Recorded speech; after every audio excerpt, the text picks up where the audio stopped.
You're right. When are we not? When are we not? When? Tell you what, though, you were talking about listening to some hardcore metal. A friend of mine, well, actually, Marcus sent me a reel on Instagram. I guess it was meant to be funny, and it was like this dwarf metal band, but not dwarf as in like tiny person. Dwarf like they dress up like Lord of the Rings dwarves with like the Oh, fur yeah, I and saw like the that. beards. And I was like, dude, did you ever listen to Rhapsody as a kid? Did you ever listen to Rhapsody? No. Okay, everyone's heard that. Was it Dragon Force or whatever that band that was Yeah, on Guitar Hero? Okay, Rhapsody was their inspiration, and like shredding guitars with full orchestra, singing about dwarfs and goblins and knights and dragons and mystical wizards and fantasy galore. So if you're interested in fantasy Lord of the Rings style metal, listen to Rhapsody. Is it like the Mega Man type guitar stuff though, like Dragon Force was? It's definitely speed metal with legit licks and good chords and rhythm and a full orchestra. Yeah. They came out around the same time the Dream Theater came out. So like super technical, but still quasi melodic. But Dream Theater took off more in terms of mainstream just because they were touring with bands like Megadeth. So but yeah, check them out. Rhapsody. Bohemian. Very, very bohemian.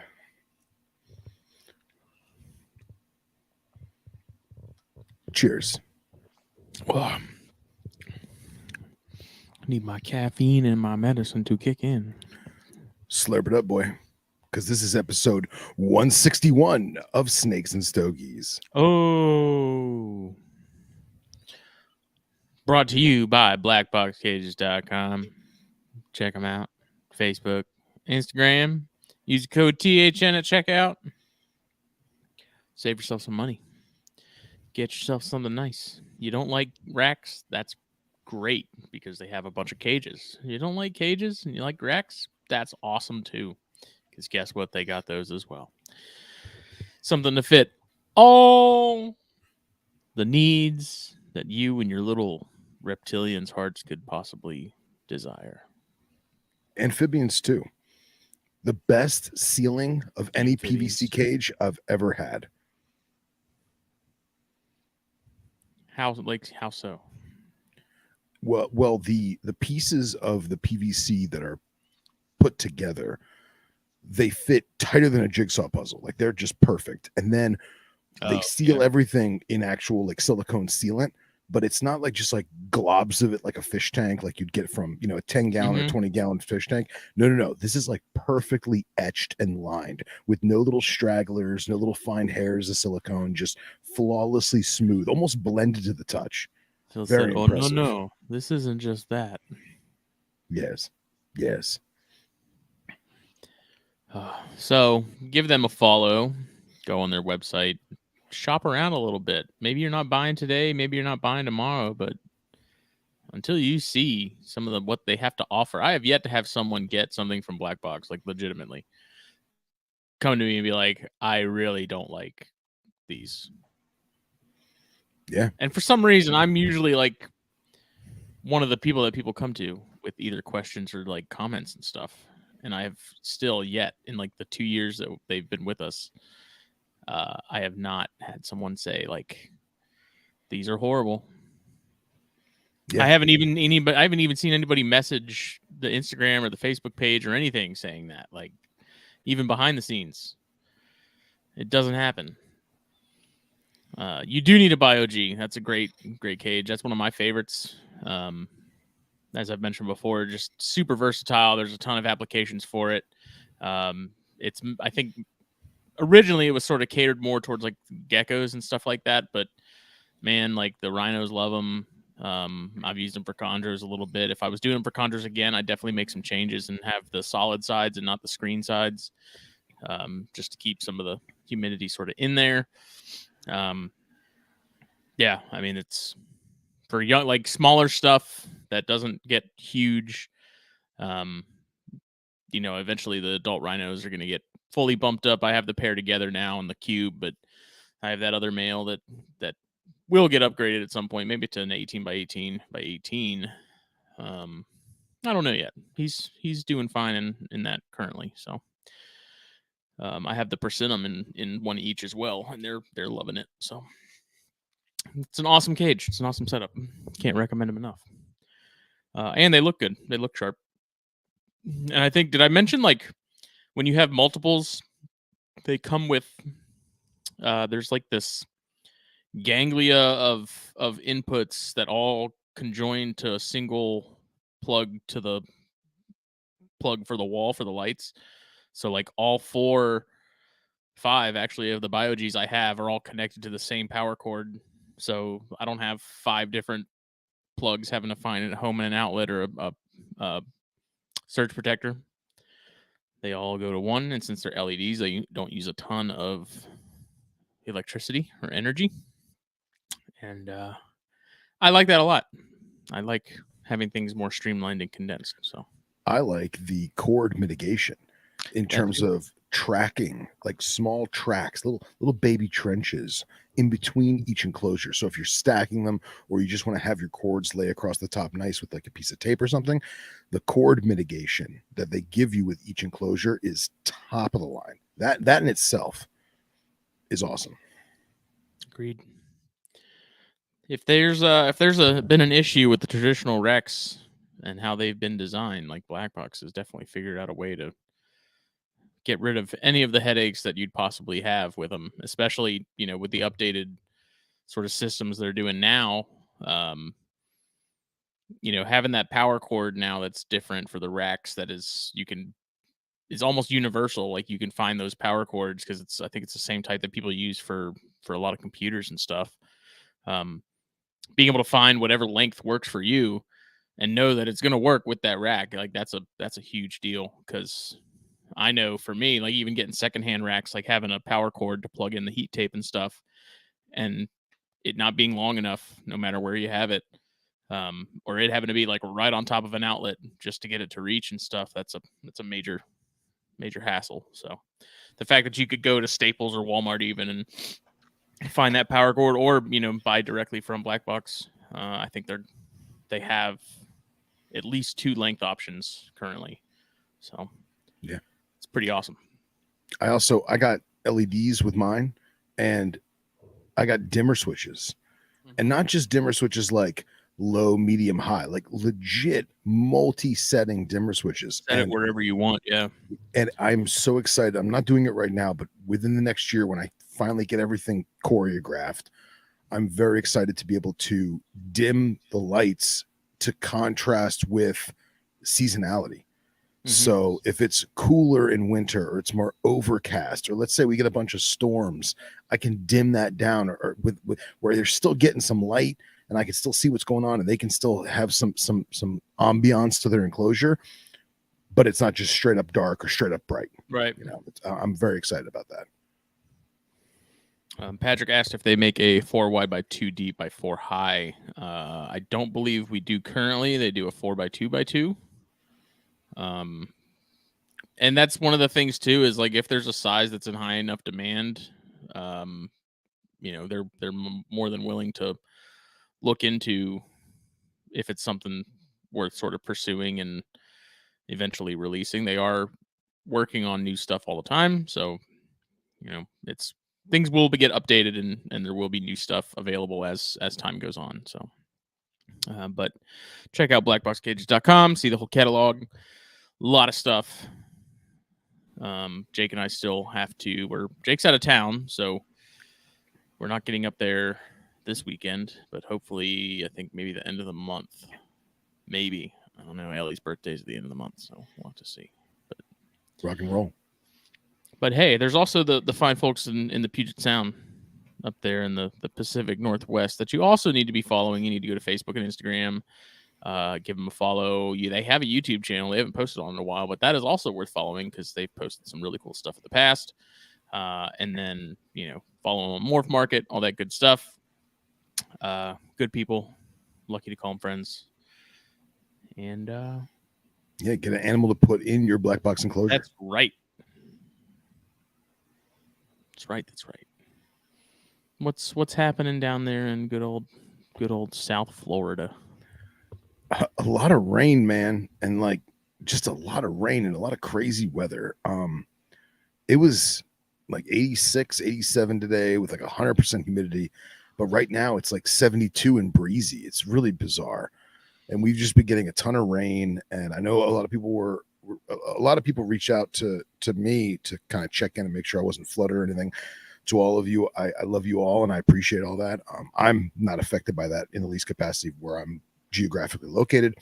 It's close to me, but it's almost all in the cities, as we've talked about before. And that's what happens when you build human habitation in a swamp. So things like that happen. But it is really weird to get this much weather in this time. Yeah, it is kind of odd. It's been super squirrely up here too.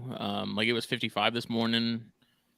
It's been a little cool the last couple of days because we also have had a lot of rain coming in, and like yesterday was crazy windy. I don't know about down there, but It like was odd, same like thing. bizarrely, like the clouds were freaking moving. Booking. Like you look up and they're just like, choom. It's like you were in Yeah. a freaking Millennium Falcon when they kick that thing into, when they hit the nos. And it made me and Justin Olson went herping yesterday. Out at a wildlife refuge out his way, sort of in the Bluffton Hilton Head area, which is kind of ironic and funny that there's even a wildlife refuge out there, considering it's like the most developed part of the area down here. But like nestled right between Bluffton and Hilton Head is this like island that's something like 4,000 acres, like surprisingly large. Wow. And you can't even really see it from the bridge you go over to go onto Hilton Head. And we went and walked that, and like it was raining for a little bit when we got there, and then it cleared up.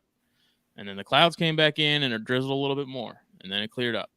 And then the sun came out and there wasn't a cloud in the sky. And then the wind just kept kicking, and like it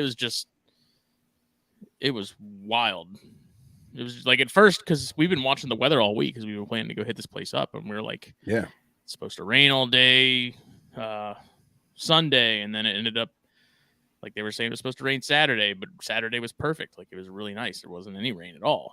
And then Sunday, like woke up and it was raining really hard. And then by like 10 o'clock, it had stopped and like things had cleared up, and then clouds rolled back in. And then it was just topsy-turvy. Yeah, it was all over the place. But it worked out. I mean, I think the high was like 75. Still found some stuff. So that's cool, man. I wasn't complaining. That's awesome. Is that where you got that tantilla? No, that was at my parents' house the other day.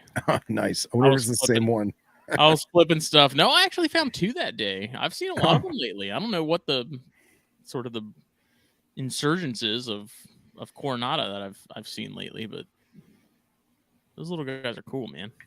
Yeah, that's awesome. I wonder if it has anything to do with. This is something I've been thinking a lot about. I can't remember what podcast I was listening to. It was recent. It may have been you and Jake, or it may have been the pH guys. But somebody was talking about how their yard is completely devoid of pesticides, and their neighbors are as well. So when the time comes, they harvest a lot of greens for tortoises and what have you, uromastyx, whatever. I can't remember exactly which show. And if you're listening, I think that might have been me and Jake. Okay. And actually it might have been, was it Ryan? Was it you and me with Ryan? Yeah, I think it was. I think that's what it was. And I know it felt like it's ages ago. Burning the candle at both ends, kids. So I was thinking a lot about that, and I was thinking about you having a lot of tantilla in your parents' yard. And your parents, obviously, I've been there, I've seen the house, it's a beautiful spread, and their neighbors are not close. But I oftentimes wonder if the houses that are constantly landscaped or constantly sprayed for pesticide or ant killer or whatever, if it drives those animals, especially the fossorial stuff, to a place like your parents' house where it's not constantly landscaped and it's not constantly pesticided, sprayed, sodded, whatever, I don't know. I mean, I think about that. In terms of those small fossorial snakes, I mean, you're looking at an animal that has probably a very small range in terms of like daily movement, in terms of where it's going. Yeah, but I feel like we'd be surprised, I think the amount of leaf litter in an area, because that's where you're going to see a lot of like Storaria and Tantilla and stuff. Like there's so many oak trees and pine trees here that, and magnolia too, for that matter. I mean, you go to next to my house and there's like probably a solid 6+ inches of leaf litter before you even start really hitting dirt. And you see all the tiny just roaches and stuff that just scurry about in there. Like I think that's what it's all about. And I think when you have like a super well manicured lawn and things like that, and landscape that's constantly sort of refreshed and like remulched and things like that, it definitely deters a lot of that stuff. So yeah, I don't know. I think it's an availability of the right microhabitat kind of thing. Yeah, very well.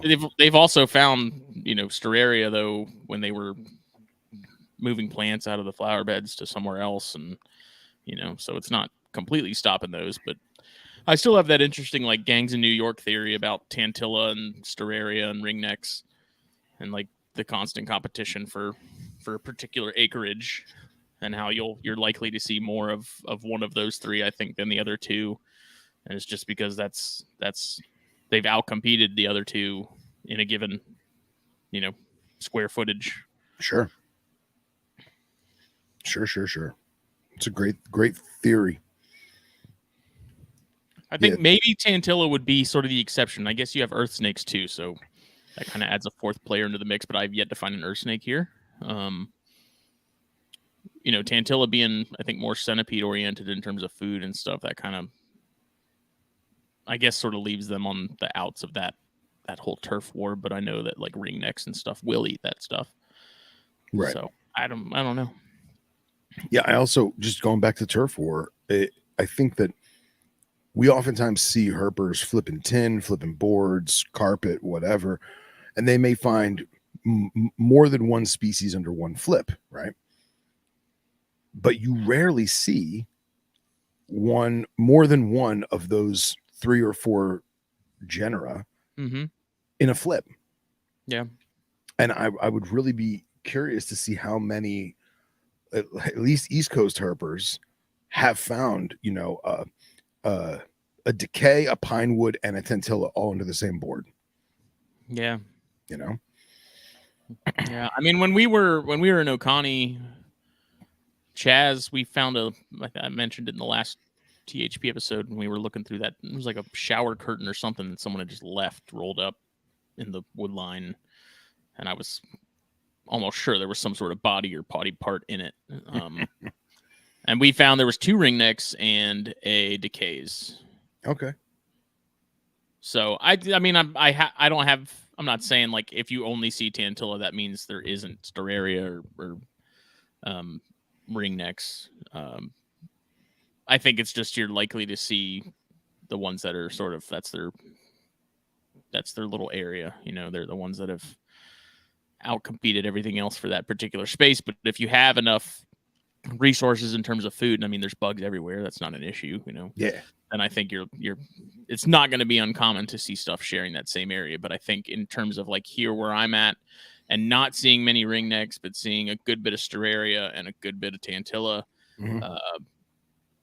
there's just particular areas of that property where I think you're bound to find more of one over the other. Just out of the nature of things.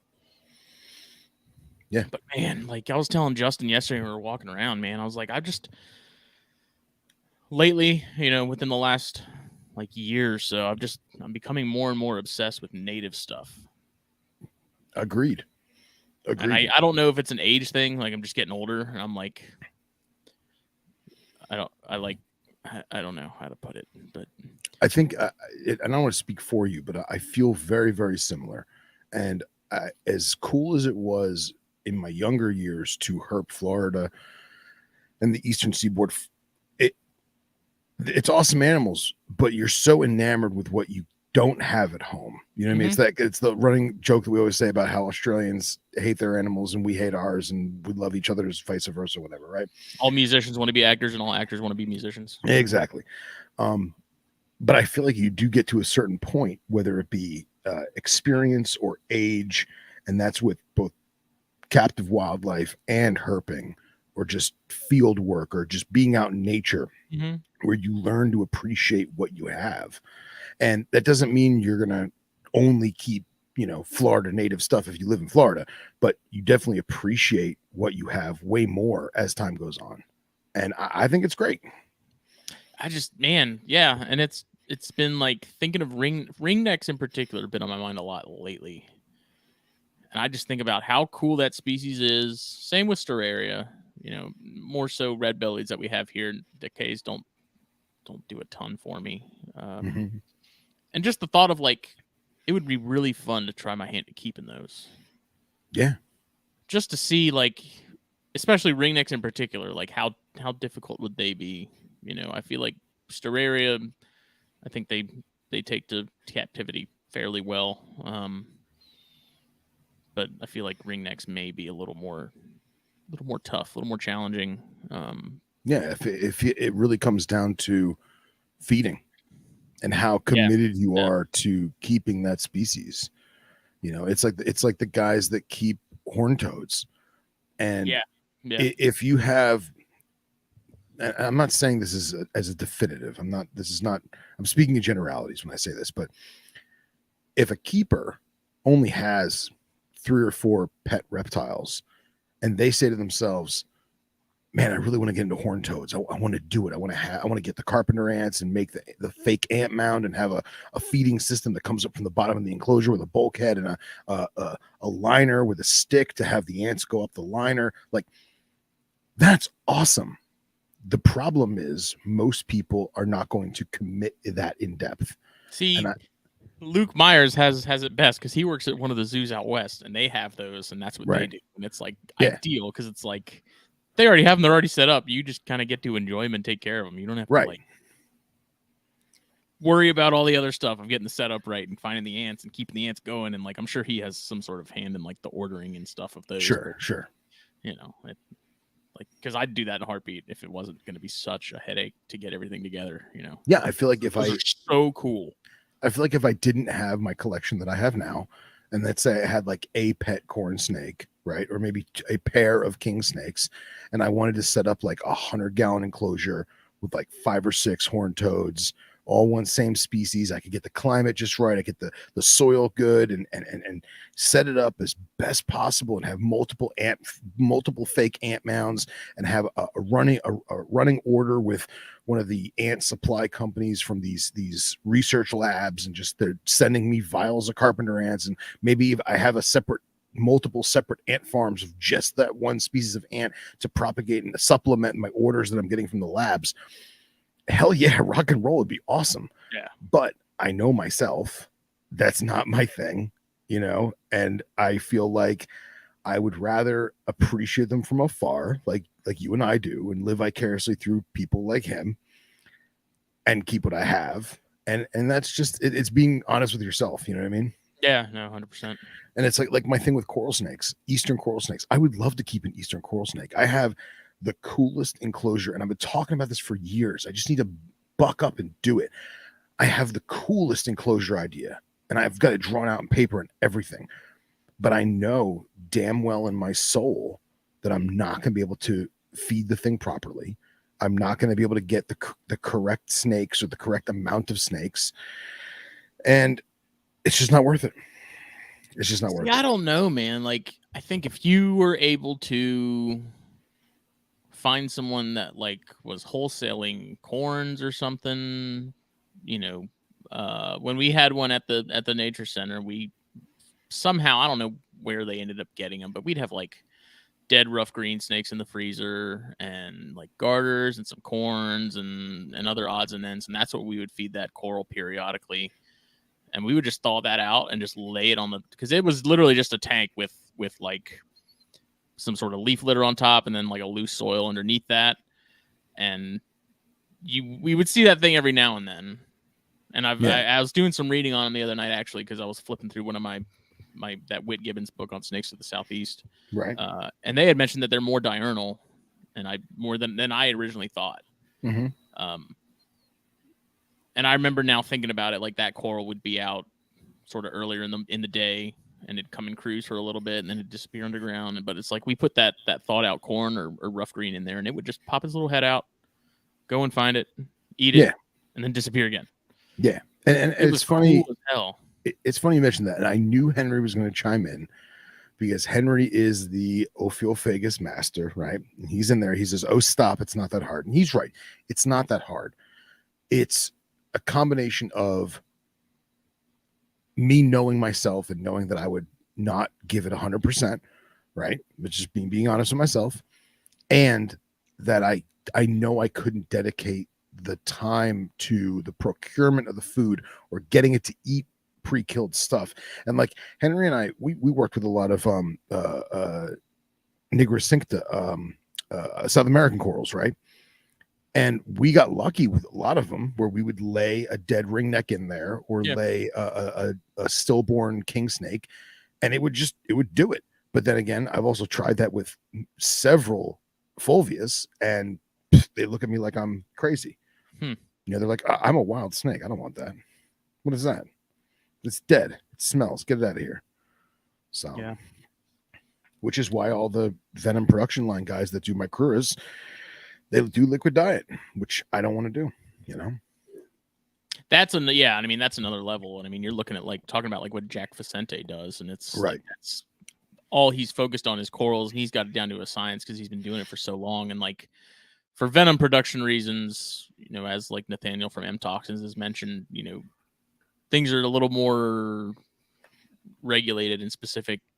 You know, it's not just finding random dead snakes and feeding those. You know, there has to be a little more protocol, I guess, behind it. Right. And if my pet managed to contract something, it wouldn't be that. I mean, it would be a big deal, but it wouldn't be that big a deal opposed to infecting an entire laboratory that's used for human grade medicine stuff. Mm-hmm. So, yeah, I see that.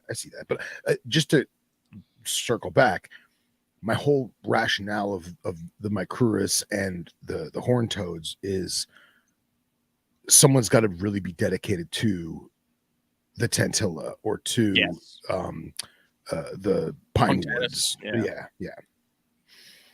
Yeah. And I mean, Patrick said, don't they, you know, feed on slugs, and they eat earthworms and arthropods and sounds like a little bit everything, other snakes. I'm assuming Tantilla and Steraria if they find one small enough. But yeah, man, that's such a cool little snake. And like you see him and then you flip him over. It's just like, oh my God, like that. Yeah. Yellow is just like, holy shit. Yeah. Screaming. And I've seen people keep the Western ringnecks, the ones that get decent size, and they would, as a supplement to whatever they're feeding them, they'll get cooked snails from Asian food market or whatever grocery store might have them, or bait shop might have them, and they'll just cut them in strips. They're a little easier to mouth, and they'll put them on a paper plate and they'll eat them. You know, I don't know if Eastern ringnecks would do that, but I think if you got lucky like that, I would try my hand at it. Like if I came across a ringneck, you know, set it up in something small, nothing huge, I'd give it a shot. And then it's like, hey, you know, after 3 weeks, if it's not really getting anywhere, then go and release it where I found it and move on, you know? Sure. I bet you could probably get away with one in like an ant farm. That'd be cool. You know, probably you could probably make an ant farm and see if they have like a little thicker one. And then even if you got like some black paint and like painted the back of it black, so like there's still like that subterranean feel. Excuse me. Yeah. Or just a piece of paper tape that you can just like lift. Yeah. You know, that's removable. But you could even do like stacks of leaf litter on top, you know. That would be cool. It'd just be fun. Yeah. I say you do it. I say if I can find another ringneck. I was hoping we'd find one yesterday. We were out and about, didn't see any. I was kind of surprised. But found that nice copperhead, and then we found a racer, which was actually neat. So Justin just moved down to the area from Minnesota, so he'd never seen a copperhead. You know, his neighborhood group posts pictures of them on their street and stuff all the time, but he had not seen one sort of in person yet. And so we just happened to be walking, and we got like 50 yards into this one trail, and this one was just curled up Nice. right at our feet. Like tail was up, like it was caught Really? alluring, which I thought was really cool because I've never found a copperhead like that. Was Like the that tail tail still was just green? no. That's what was funny is like it was That just sticking up. It was like it was testing the wind, like a golf player, and it was just sitting there. And I just happened to look down at the right time to see it because we would have walked right past it, had I not. So that was really cool that he got to see that, and then seeing the racer. He also hadn't seen one of those yet, which was surprising because they're everywhere here. So it was cool. Gives you a good appreciation for that stuff. Because you got friends that have always wanted to see stuff like that, but they, because of where they live, they don't have them there or whatever. And then seeing a bunch of gators, a bunch of small gators was really cool too. Did we lose Phil or did we lose me? Help. Phil is froze. Okay. Good night, Phil. Good night, Moon. See if he messaged me. He didn't.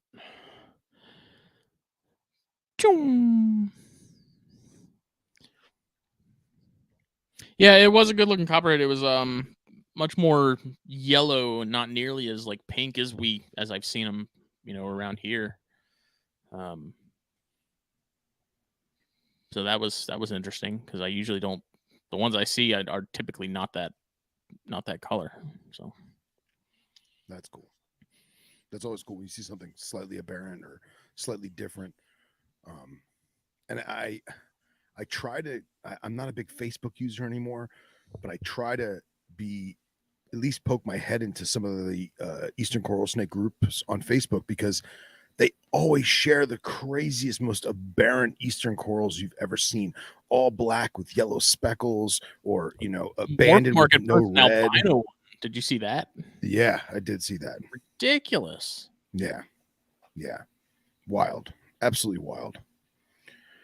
But you and I have still never found one. I haven't seen a live one in many years. Are you wearing a coral snake patterned hat? Maybe. I just noticed that. What is it? What are you wearing? What is that?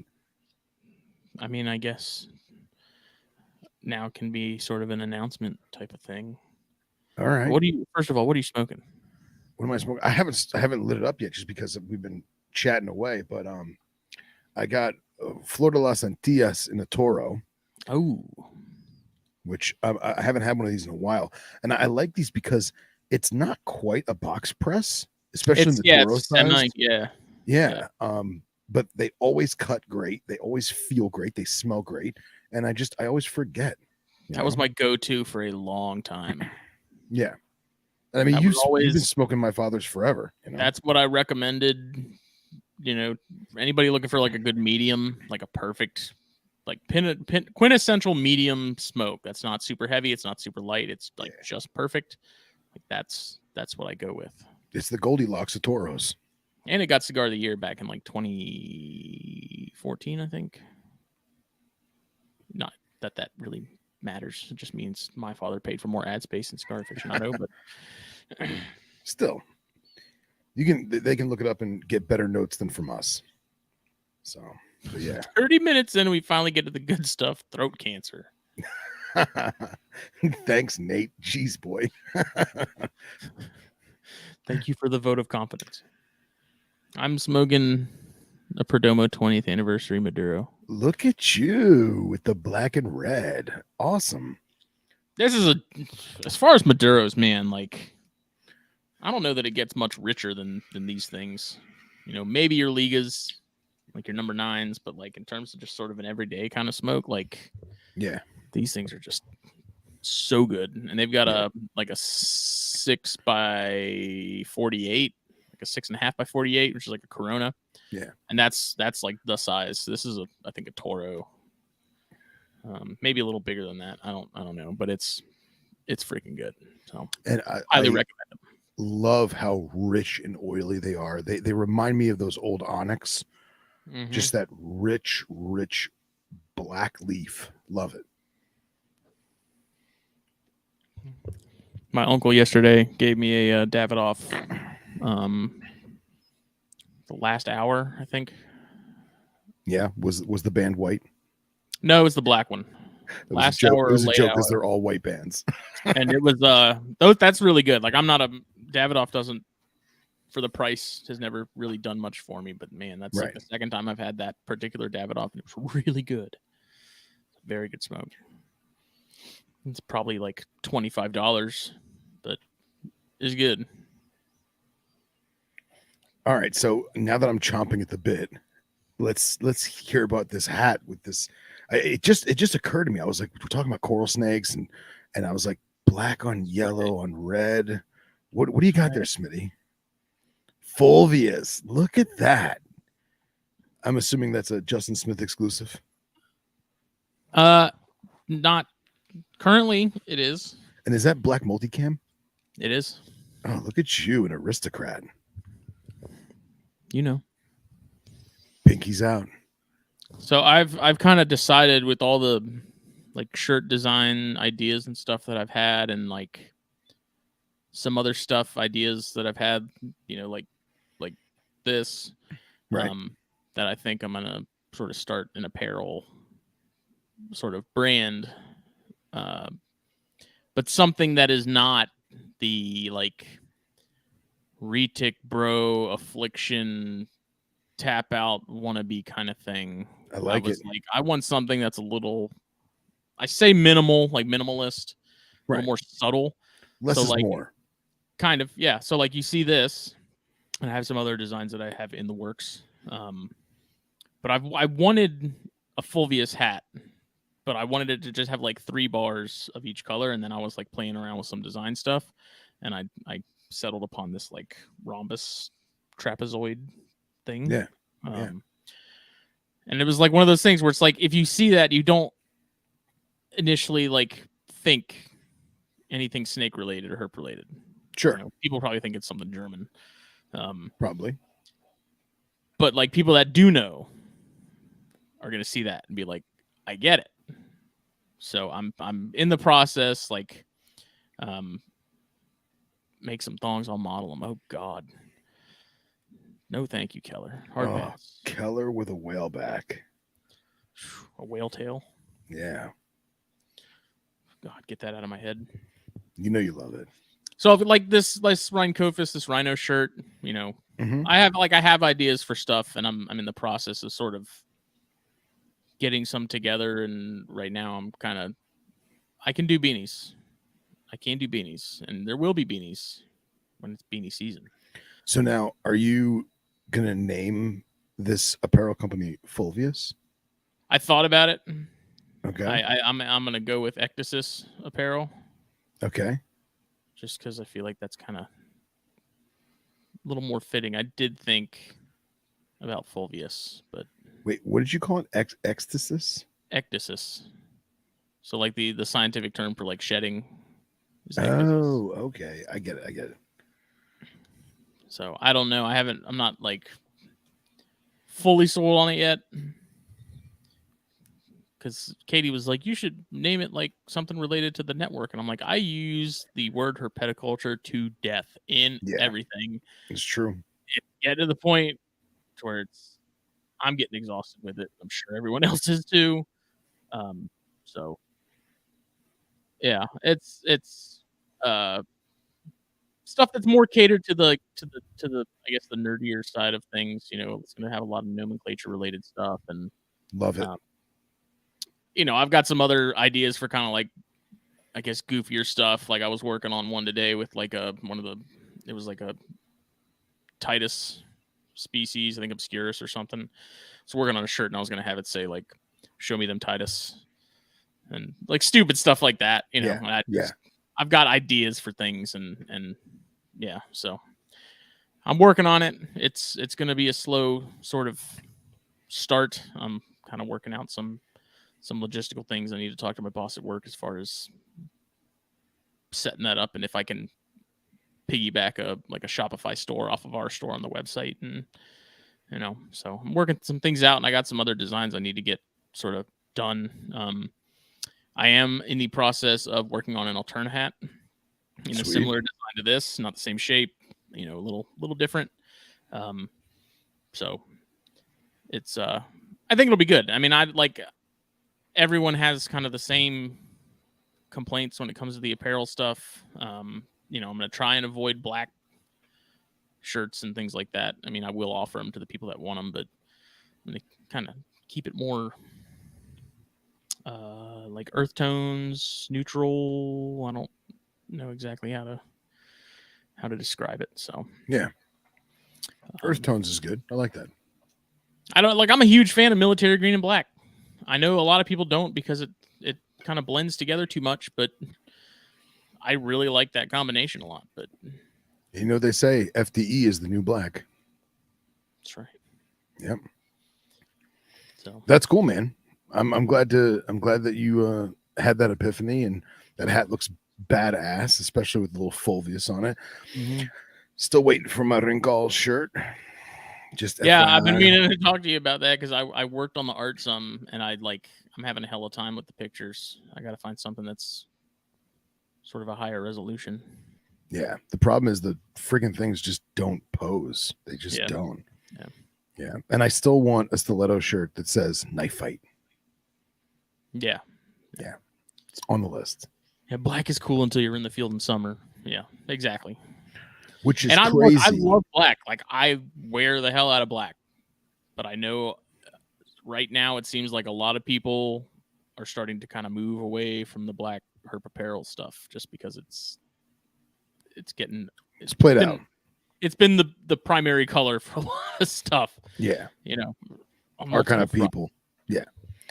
Yeah.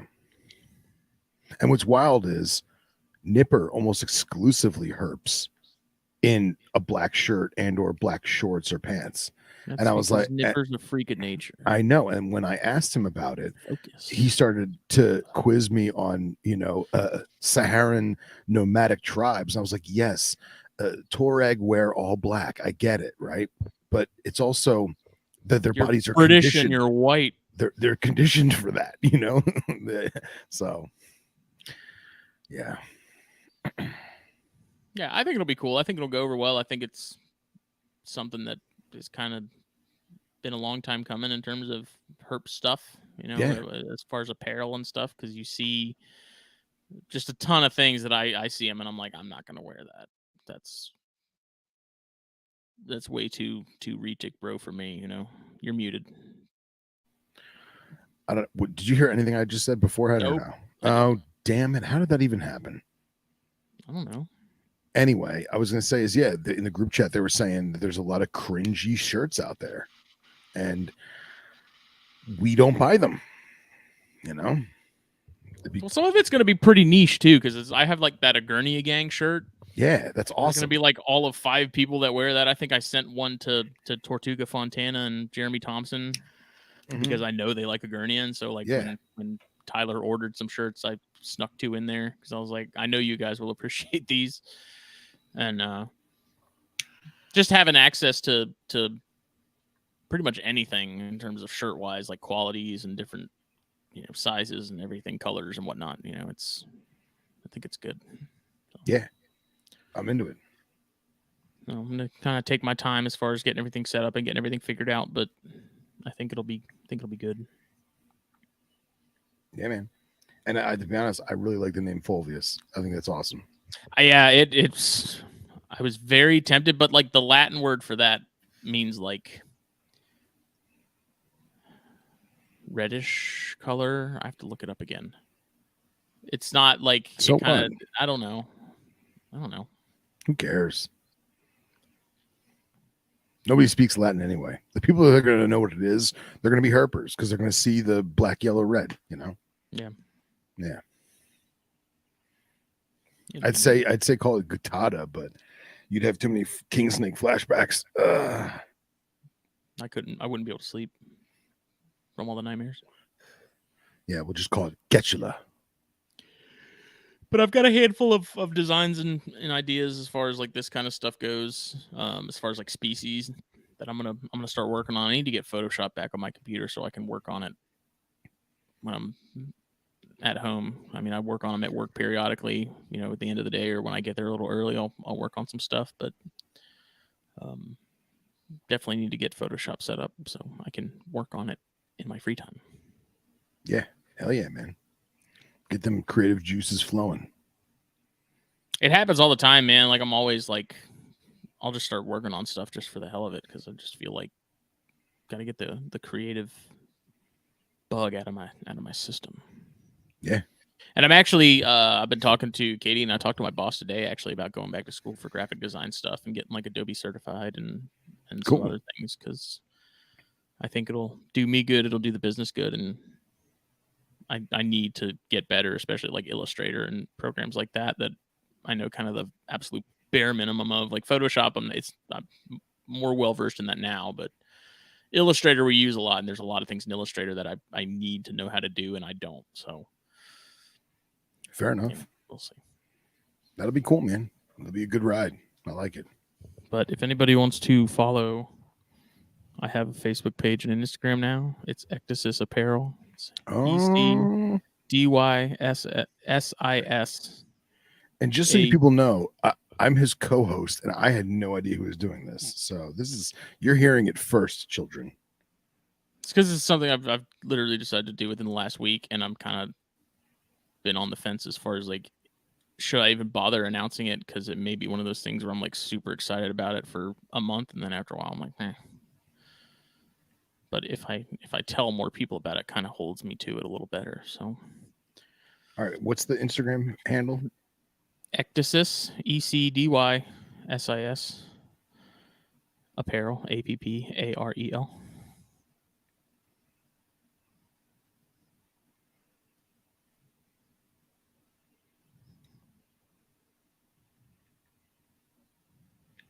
There it is. I got it. Mm. Look at that. Man, 10 followers and I didn't know about it. I'm very disappointed in you, Smitty. I know. I'm sorry. Look, that Fulvius hat's right there. Look at that. I don't know. Like, oddly enough, I've been kind of self-conscious about the whole thing because it's like, are these lame? You know, is anybody even going to want to wear any of this stuff? Am I wasting my time? No, I think you've made a lot of really cool designs and a lot of cool shirt style designs. You got to keep that style, man. Like that Pitiofa shirt, that orange Pitiofa shirt.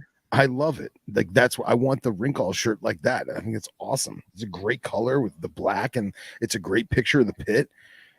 I think it's awesome. The Gurnia Gang shirt is hilariously awesome. I love it. Yeah, it's finding decent pictures, especially like rinks. Yeah, because I obviously don't want to steal people's pictures to transform into that kind of stuff. You know, I want it to be 100% legitimate, and if there's people that end up having photos that they're like, yeah, you can use it, like perfect, but yeah, I'm not into blatantly, ripping off images. So no, I understand that. I do. I'll keep trying to get photos. Yeah, I played around with the ones, and I probably need to revisit them. But there was even one that I took a P and Cody's, one of their rinks, and I think I tried to play with that some, and it was just, I don't know, it was harder to manipulate. But yeah.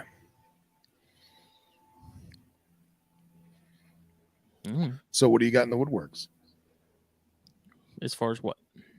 As far as like shirts and hats, like you got any teasers you can give us? I mean, not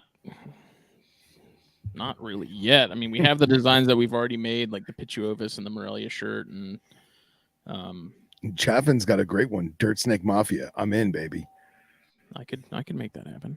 And I told Jake that he should do this when he was all Popwin crazy, and this is before he had the whole long leaf thing. And I think you should still do this. It'd probably be a difficult shirt to orchestrate, but just a shirt that says like Papua or like PNG, and it has a silhouette of the island, right? The main island. Mm-hmm. And then coming out of that island silhouette, you have a Papuan carpet, you have a Papuan python, you have a Papuan black snake, and just like key snakes of the like those island. old school like Tell Hicks shirts. Exactly. Like snakes of the southeast, and it's got the diamondback and the indigo and the corn and the pine and exactly the same thing, but you just do it monocolor, like a black shirt with white etching or outline or whatever. I thought that'd be really cool. I mean, I can do full color stuff like that. That's a matter. That's what boils down to like getting better at Photoshop and making it to where it looks good. You know, it doesn't look like some amateur hour, bullshit. But yeah. We'll and there was I have ideas. I have a ton of ideas in my head that I have not written down yet that I've been sort of trying to make sure I'm not forgetting. But yeah, there was an apparel company down by me that was firearms related, and they did all like the gun show circuits and stuff. And for those who are not into shooting rifles and collecting rifles and military and stuff, there's always this big like clash, like kind of like there's like Ford and Chevy people. Well, there's like AK people and AR people, right? Right. Two different types of rifles for those who are unaware. And Team AK here. Yeah, Team AK. So they had, it was AK is greater than symbol AR, or AR is greater than symbol AK.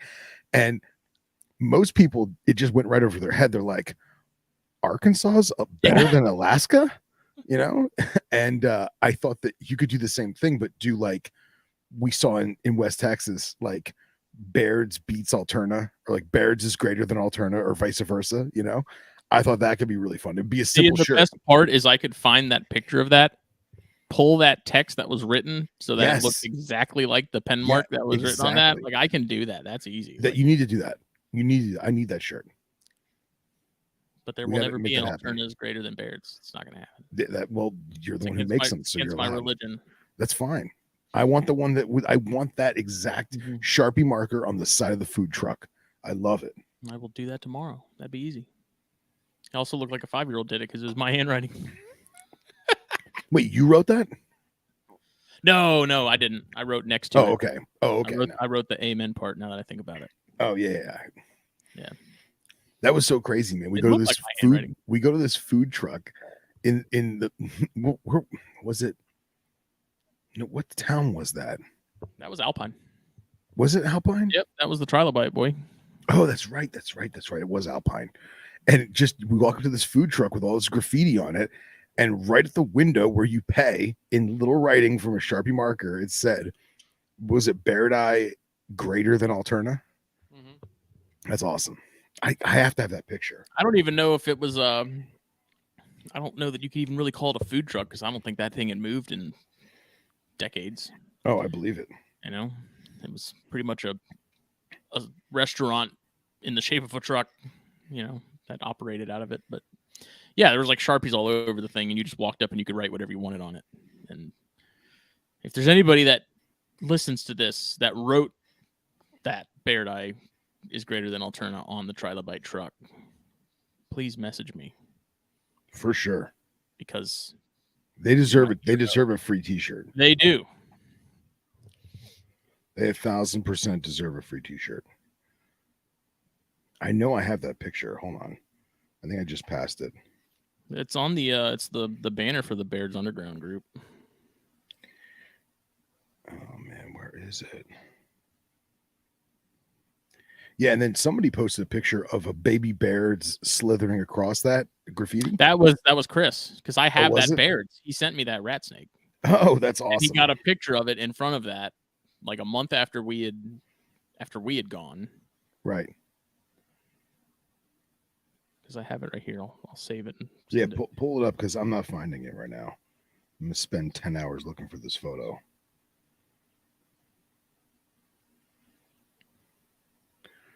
Yeah, that's wild, man. Then you have that snake. That's so awesome. So awesome. I do. Yeah, I don't have that picture. You have it. Pulling it up right now. Awesome. I'm trying to. You can do it, Facebook. There we go. coming at you. Yeah, and you just think about how like hardcore some people are about certain species and stuff. It's they don't like bears don't get enough love for people to think it warrants a shirt, but I think there's enough people that are into bears that would And the nice thing about it too is I can I can make them a shirt at a time, even if it's one like bears where there's only a handful of people that really want it. Like I'm not committed to 50 of them or whatever. Yeah. And there's a lot of Instagram companies in my industry that do exclusive drops, and most of them are based in the West Coast, or maybe they just go off of West Coast time so that it's fair for everyone.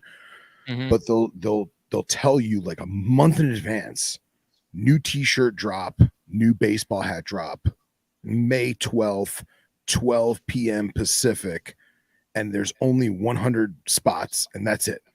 And then everyone goes crazy trying to scramble and get it. There it is. Look at that. Look at that. Yeah, you got to use that exact font. I can pull that. Like I can take that, get rid of everything around it, and pull that text. Yeah, that's awesome. And make that a shirt. Even the amen part that I wrote. Yeah. You should do that. You should do the Bear Die Greater Than Alterna shirt, and then do like a limited edition, like 2 or 3 shirts that have the amen on it, and then auction them off at our raffle, or for Daytona or something. Yeah, that's super cool. But yeah, I was just thinking that these guys in the firearms like Instagram community, they have these exclusive shirts, and it's usually stuff that's funny, some dude driving a truck or some silly meme or something, but the people go crazy for these exclusive shirts or these exclusive patches, and some of them are even pre-order. Like you're not even buying it, you're getting a lottery to be able to buy it, right? Well, look at that brand Supreme. Yeah. The reason that's as like popular as it is and as crazy as it's gotten is because they have a very limited amount of the things they make, and once they're made, like they don't come back. Yeah. And so it's created this cult like sort of following where like people are collecting these things because it literally has turned itself into a collectible, and that's not really like the route I'm wanting to go. But yeah, but it's still it'd be fun to do limited stuff like that. Let me see. Go away, Bubble. Facebook pages are getting out of hand. It's hard to... Like, this is just dumb. I just want to, like...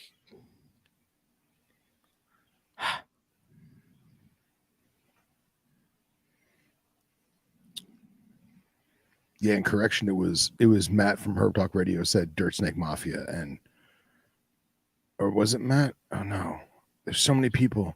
Project Reptilia, Dirt Snake Mafia. We got to do it. I need that on a shirt. It's got to happen. I can facilitate. Yeah, that's epic. And I'm hoping to sort of, because I'm in a position to where I can make things a little cheaper, like that I can make cool shirts that don't cost an arm and a leg. Right.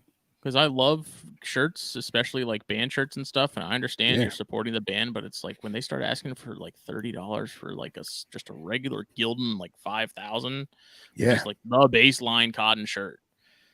That's like, it's really painful and hard to do. It's like, fuck, dude. Of course. I started buying some cool t-shirts off Instagram, and I'm obviously a bigger guy, right? And I've always been since high school, I was a 2X, right? Or not 2X, excuse me, an extra large. And then I hit 30, and now I'm a 2X. And I'm finding myself buying 3X now, not because I got that much fatter, but because of the material. It not only does it shrink like a son of a gun, but it's all this like slim fit, like tapered baby doll bullshit, pardon my French. And I got to buy a 3X shirt so it looks normal on me. And I think that's crazy. And everyone's going to this like 1,000% polyester. And I don't know, man. It's hard for me to spend $30 on a t-shirt. Yeah, that where, isn't going to really fit yeah, exactly. after That I washing know it 3 times. Yeah. Yeah, for sure. And For sure. that's another thing that I want to, having more control over, and knowing what brands are worse about that than others.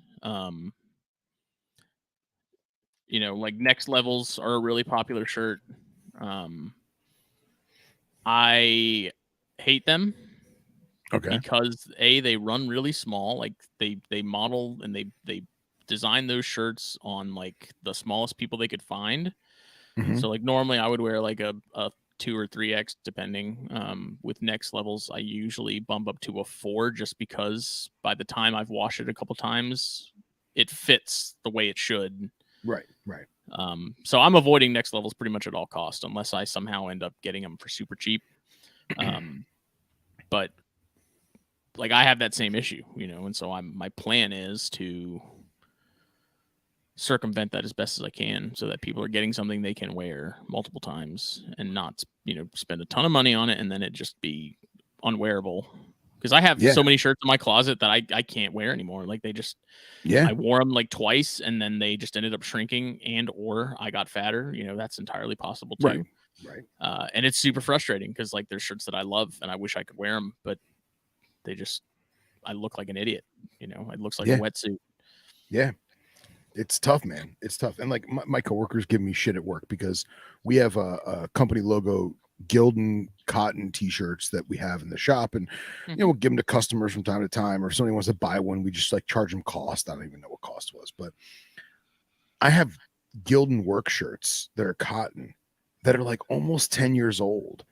And I only wash my clothes in cold water, right? And I'll usually just do medium heat or normal heat for dryer. And I always wash my shirts inside out because I don't want the graphic t-shirts to get messed up. So like I'm doing everything right. And yes, I've gained some weight, but like the running joke at my work is, oh, you're dryer acting up again, I feel getting fatter. But no, man, these new materials, you literally wash it once and it shrinks one size. And it's mostly the higher cotton blends. Like polyester really doesn't shrink that much. But that's also why like your District Tri blends and Perfect blends and stuff are more expensive because it is a higher quality shirt and it's not likely to do that more. But if you have certain brands like Next Level that just run smaller, like the women's sizes in the Next Level are laughable because they're almost youth sizes. Really? Like it's absolutely insane. And so when people are like, I want Next Level, I'm like, at the point now where we have some still at work, I want them gone because I don't even recommend them to people. But if someone wants them specifically, then I'll order them. But like Gildan soft styles are cheaper, just as nice. They're a little heavier, but not by much. And then they're much more true to size. So I've been really big on those for a while now. So. And it's crazy. Like you don't think about that. Or let me rephrase that. I never used to think about that, but now I have to because of the way that they change everything. Yeah. So, and there's no real better, but there's no real like standard, Yeah, there's no uniformity. Sucks is every company's going to be a little different. Right. And even with some of like the Gildan like lower end 2000 5000 line stuff, even some of those, like we'll get the pockets. Some people want pocketed shirts, which I semi-loathe because printing on those is kind of getting the dimensions and like placement exactly right is kind of a pain in the ass. But we'll get some where the pockets aren't even sewn on straight. Like the pockets are crooked. Really? It's like, I mean, you get what you pay for, but right. It's so frustrating when you get a box and you get an order and you open it and there's like 2 shirts out of 12 that are actually the pockets are straight and don't look crooked. And because if the pocket's crooked and you print on it, then it's going to look crooked regardless. Like it's going to look off. And there was a few actually when Tyler and the Connexus working group guys placed an order, they got some pocketed long sleeve shirts. And I had to reorder. I had to reorder a few because the pocket was crooked and it was enough to where if you saw it, you'd be like, something's off. So quality control isn't great on some of these brands, but Well, I have that shirt and it fits like a glove. Love it. Yeah, he sent me one. I'm like, dude. He's like, you want one? I was like, I don't really wear long sleeve shirts. I can make my own, man. Like I can.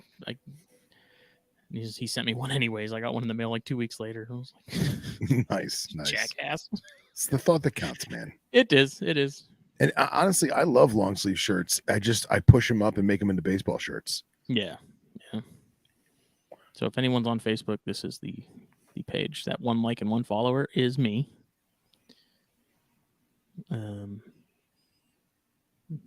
Just if you're on the lookout, it exists. There's nothing on there yet, but check it Cool out. beans. So I like it. Crooked pocket is not a good look. Sometimes we'll get some that even have like holes in them, like little. Really? I don't know if it was like something ate a hole in it, or if like they were playing with BB guns at the factory and like just tiny holes. Yeah. So whatever. I used to get them in my t-shirts from my keys on my carabiner because I have keys that I click onto my belt loop at work. And they always make those little tiny tears. It's almost like it pulled one fiber and it just opened enough to make like a tiny little hole. But now I'll keep my eyes peeled for those. Normally, when we notice them, we just reorder that particular size and that shirt in that order or something. You know, we could message the company we buy shirts through and be like, hey, we have this one with the hole, and they'll just tell us to keep it and send us a new one. But I'm like, they're not that expensive. I'll just order another one. Yeah. We need scrap shirts all the time for stuff. You know, there's a whole process there as far as like first runs of the day through the digital printers, having to sort of get the gunked up ink that sat there overnight out of the heads and stuff, and it prints discolored. So if we just run a test shirt or like a scrap shirt through that to get that out before we start really printing, you know, it saves a shirt on the customer's end and our end. So that's cool. Circle of life. That's awesome. But if anybody has any particular species that they would like to see something done in, let me know, because I have sort of a list on my phone going of stuff I do want to work on in terms of designs kind of similar to this. So fully open to ideas and suggestions. I need to write down actually the Dirt Snake Mafia one because I can do that. Let's see here.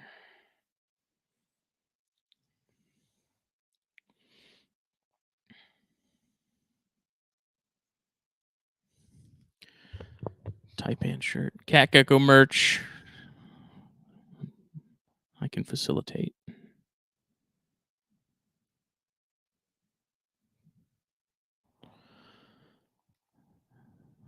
Red-throated Eastern Indigo, DRMBs. How did I know someone was going to say DRMB? Apodora. Apodora would be a tough one.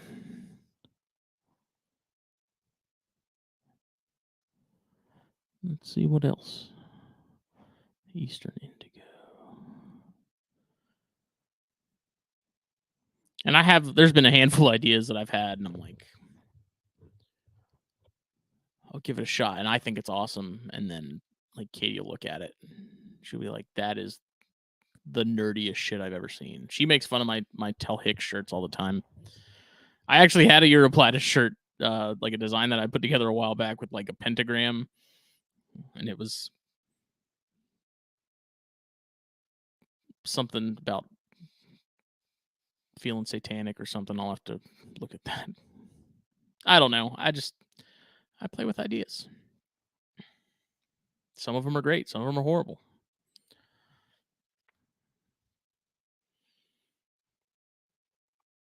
If people will spend infinite amount of money on Zelda merch, surely I can get people to buy Ryan Kofis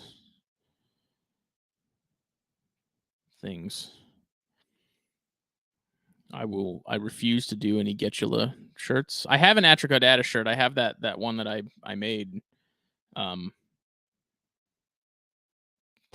I don't know if I showed it off that one time, but it says I want to believe Atricodatus. I want to believe, and it's got a picture of the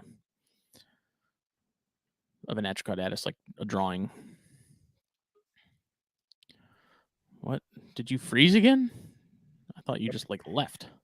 Well, I got up to real quick to refill my beverage, and when I came back, it was a spinning black screen. So nice. But I'm back. Did anyone give any recommendations for trifoil hats? Trifoil hats. Yeah, your little trapezoid, whatever. Oh. We got some for like Dominican red mountain boas and some other stuff. So nice. Do photos never turn out well on shirts? Yeah, there's so like people will send us like screenshots from their phone to get put on shirts, and those do not like the highest resolution possible, the better. Like with printing, I guess really in anything. But we can like with the digital direct to garment printing, like we can straight up put pictures on shirts, and they're for what the medium is and the printing, like they're pretty crisp. So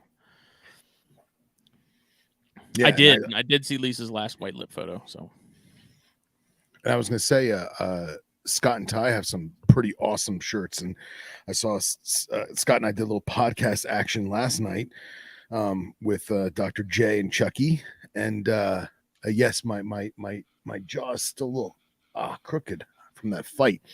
But Scott had on a shirt with Wellesley on it, Pilbara Death Adder, and dude, awesome shirts, awesome. Yeah, so DTG is kind of the nice, in my opinion, that's kind of the way to go for like pictures on shirts. Like you can get them done via like heat transfer and stuff, and that's fine too. But direct to garment's nice because it's like there's no, you don't have to print out the transfer itself. You don't have to deal with like the powder that they have to put on the shirts in order to get it to transfer. It just prints straight onto the shirt. It's like a giant computer printer. With a print head that just scans back and forth and prints lays down a layer of white first and then lays down the color itself, and it's pretty cool. And ours are actually, in the grand scheme of like the technology of that, ours are older. Like our printers are like 4 or 5 years behind the curve, so they've actually gotten a lot better. Wow. They're just so freaking expensive that we're kind of trying to get everything we can out of these before we have to, upgrade and update. So, and they do hold up well. I mean, like people ask us at work, is DTG better than screen printing? And it really depends on what you're using them for. So if it's guys that are like landscaping and they're like really putting their shirts and stuff through the ringer, then screen print is kind of better long term because that's going to hold up better. It's a thicker plastisol ink. And we have the ability to print on pretty much anything as far as material goes. With DTG, it has to be cotton or natural fibers. Otherwise, the ink, for whatever reason, just does not stick to polyesters or blends. Like it'll print on it, but as soon as you wash it, it kind of disappears. So there is some caveats to DTG. There are some downsides, but in terms of detail and what you can put on, what you can be printed, DTG is kind of the way to go for colors and intricacy and things like that. What the hell are you drinking? Iced tea. Why does it look gross? I don't know. It's just iced tea. I don't know why it looks gross. Damn it, this thing keeps going out. Yeah, mine was kind of slow to the kick.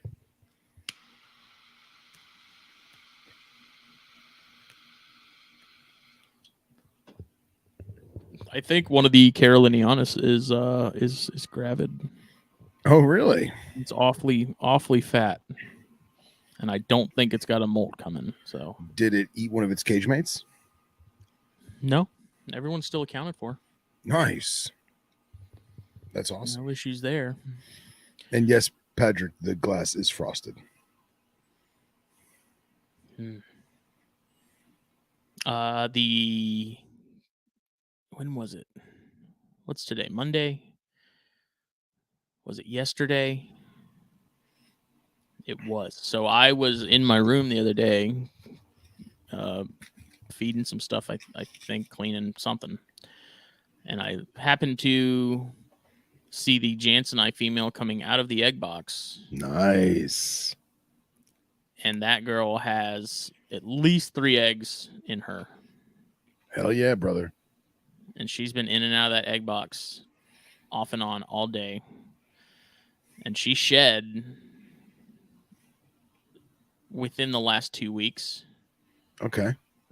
And that, I'm fairly positive that was a prelay. So I've been watching. I got my camera back on and stuff, and I've got it pointed right at that cage, and I've been watching her like a freaking hawk because the last time, like, I didn't really know she was gravid. I didn't see her that much, so I didn't know that she had eggs. And then I checked the egg box one day just because I was like, I haven't looked in there in a while. I should probably look. And I had, there was 3 eggs in there that ended up being duds, but this time, like, I can tell she's gravid. And at first, this, like, earlier in the week, she was going in the egg box, and it kind of looked like maybe she was gravid, and I couldn't really tell. And so I messaged Daniel Schwint at Daniel Snakes, who has produced Jansenii, I think at least twice now.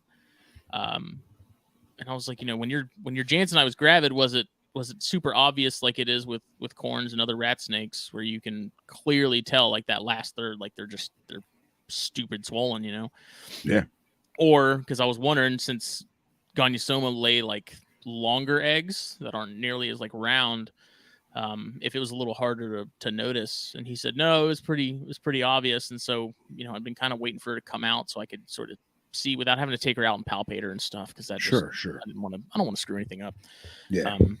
And so she was going into the egg box, and I was like, it kind of looks like she might be. And then it was like 2 days later that I saw her like stretched out going into a hide from the egg box, and I could see at least 3 clear dips. lumps. Yeah. And they have very oblong eggs, almost like Oreocryptophis. Not that extreme, but yeah. Okay. Yeah. All right. So I'm expecting her to lay like she was in the lay box last night, and I was expecting to wake up to find eggs in there this morning. What I do, because I have that camera going, is I'll go and I'll check the playback. So, like, I'll wake up in the morning, look to see if she was in there all night, if she'd come out and gone back in, like basically any signs that maybe she had been in there for a prolonged period of time and then left and hadn't gone back. So that would tell me that she had laid. So I've been checking, and I went and checked before we started and pulled the box, and she was inside it still. So I kind of put everything, I took the lid off, and I kind of rifled through it a little bit. I could kind of tell she was in there because of how heavy it was, because she's not really a small snake, but she was still in there. And so I put it back in the cage, and I may play it back before I go to bed to see if anything's happening there. So, well, does yours do notifications for motion? I think it does, but I turn it off because there's so much stuff moving in there at night. It would just be sending my phone into a freaking aneurysm. Well, yeah, I mean, you don't have to actually receive the notifications, but I was just thinking that if you're looking for her in there for a prolonged period of time, it may behoove you to put on the motion and at least know when to fast forward, like where to fast forward to. You know what I mean? Oh, in that regard, it doesn't. So, like, our house, like our Ring doorbell system does that, where it shows me a little dot on the timeline of where like movement was detected. But this, I'll just scan through it. And we're only talking, a couple hours at a time, so it's not that hard to kind of go through and see. She's not in and out of it a lot, but she's in and out of it regularly. She's not constantly ping-ponging between the hide and that. So that's good, man. Is the male going in there at all, or no? Or is she by herself? No, they're both in there, but the male's been leaving her be. Okay. I need to get some food in him. The male was looking a little wimpy. A little lean. Mm-hmm.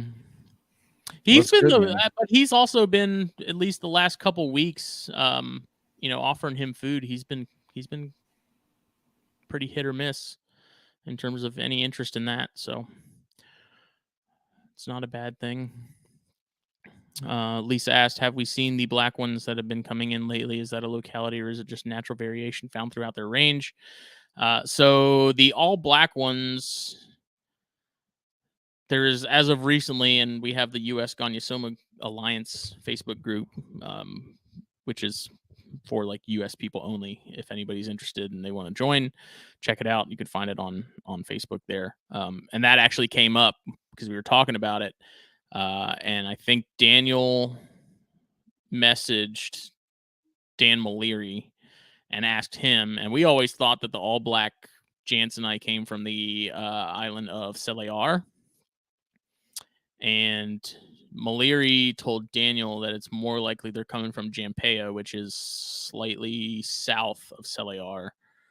And then there's a question of if those in particular are actually Jansenite, or if they're just like an all black variation of Oxyscephalum. So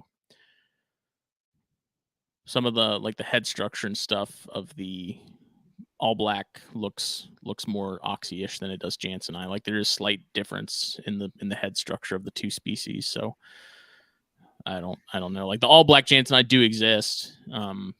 Whether or not that's what we're seeing in Jampea or not, I'm not entirely sure. But they're awesome. And they are consistently captive breeding the all black ones over there, and that's how we're getting some of the ones here, right? No, I think they're entirely being caught and imported. Really? Okay. Yeah. Okay. They may be over there. I'm honestly not sure. There's a lot of stuff that happens over there that I have so many questions for Dan Maleri in that regard.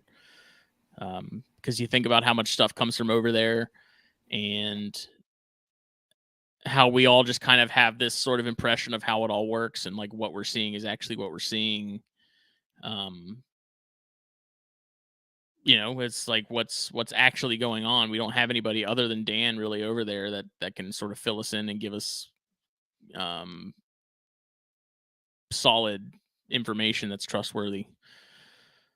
It's nothing against the people over there that are exporting and stuff, but I feel like there's also probably some trade secrets going on that we don't know about, that we're not privy to. He definitely doesn't get more defensive because they're pretty much defensive all the time anyways. Oh, I thought you were talking about the Jansenite. Yeah, the female never refuses a meal. The male, every now and then he will, but as of lately, it's been more of a thing. So,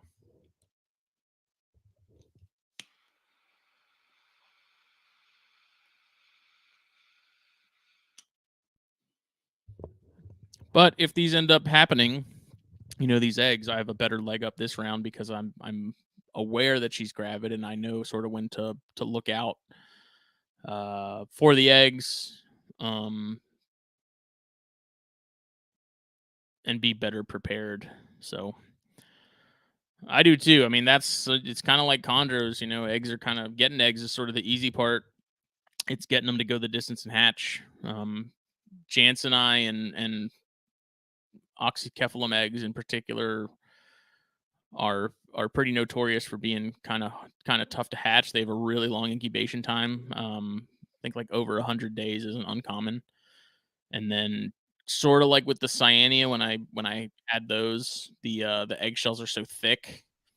I'm thinking that I probably will end up keeping them a little bit on the drier side, because I have the sneak suspicion that with a lot of those Southeast Asian species, Boiga and Gonyosoma and stuff like that, like because they come from such a more humid environment, that those eggshells are so much thicker to be a little bit more of a buffer for humidity and exposure and things like that. And so that's going to be interesting. And if I'm fully prepared for this to also be a case where it's like I get eggs, like I'm one step closer to the finish line. Last year I got the eggs weren't good. So that was like, okay, they are breeding, they are making stuff happen. They are reproductive. So, when those went bad, I was like, yes, next year we'll find out. Well, here we are. So now it's a question of getting the eggs. Hopefully these are good and I don't have any issues. Now it's like the next sort of major trial is incubation and getting that figured out. And my plan right now is, my game plan is to incubate those pretty much exactly the same way I did the Cyanea. So they're going to be off the substrate. via some light diffuser. I have sort of a clump of spag pushed to one end that's dampened. And then the APS that they're sitting on, that aquatic plant soil that I like so much, that is also going to be wet, but not saturated. And I found that having that thing of spag seemed to help sort of keep humidity sort of cycled in there, if that makes sense. Like it almost acted as like a reservoir, so that as that APS dried out, it sort of helps stabilize things a little bit. Cooler incubation temperature. So I did the cyanea at 82 degrees during the day with a drop to 78 at night. And that's pretty much how I've done like corn eggs and bear eggs for the last 2-ish years. So my plan is to do that as well. Daniel, when he hatched his out, he said he kept his just on the top shelf in his snake room, and they stayed in the upper 70s, lower 80s, I believe. So I think the 82 with the 78 drop will be good.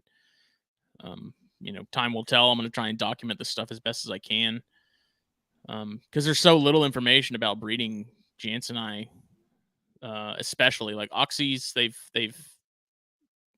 those seem to be a little more straightforward. It's the the eggs with that whole genus, like true Gonyosoma, is kind of where things get tough. So we'll see. Is my round really as back with the busy lately and see? Yeah.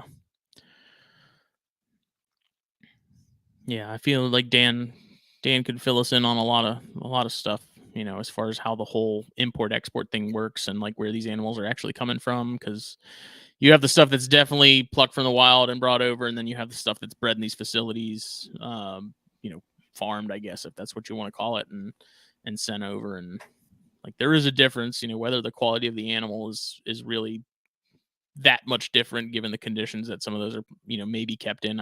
From what I've seen from this facility that Dan has posted videos of on his YouTube channel, everything, like, it looks really nice. Like whatever they're doing over there definitely looks about as close to fully captive bred animals, as far as what we do and what we see.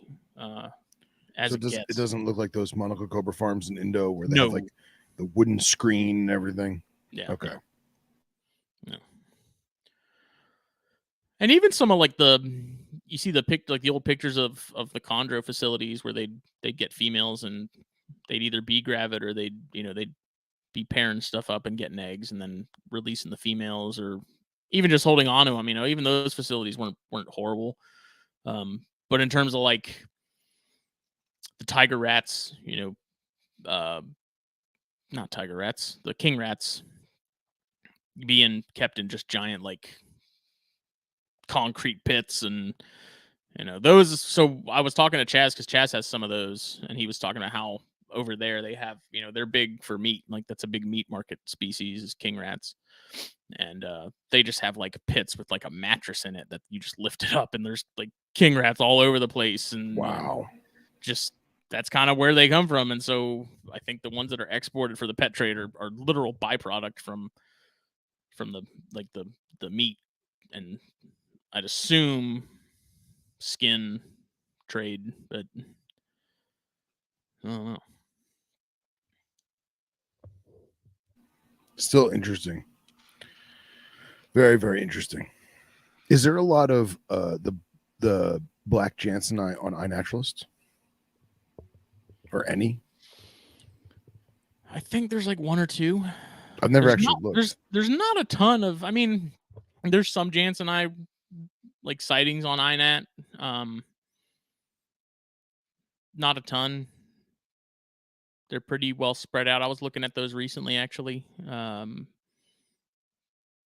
From sort of the top of the range going down, you can kind of see where they're at and doing their thing. And Phil's really struggling. He going again. They can be. So you get some, and it's mostly like a variation of the amount of black that they have, and then